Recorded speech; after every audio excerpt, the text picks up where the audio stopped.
Let's begin by placing a black background onto your timeline. Adjust the duration to match the length you want for your video. Next, add your text to the timeline. Go ahead and change your writing and then adjust the font and size. Make sure to choose a bold font. This is key for visibility in the final video.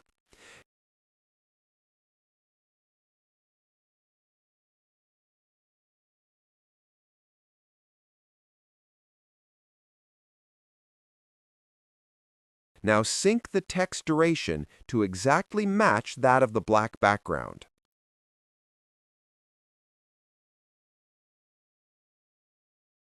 It's time to add your main video clip to the timeline.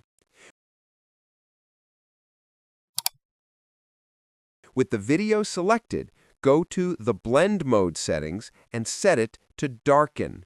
This is where the magic starts. Once those are in place, select all the clips, the background, the text, and the video, and create a compound clip. Now head over to the Effects tab. Find the water ripples effect and drag it directly onto your new compound clip. Match the effect's duration to the clip's duration, and then fine-tune the effect settings to your liking.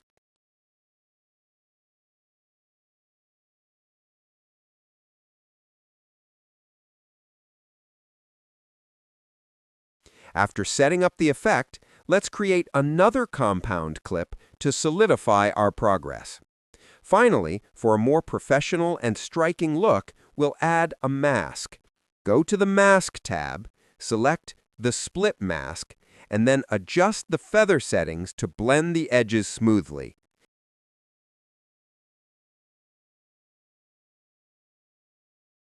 Isn't that absolutely perfect?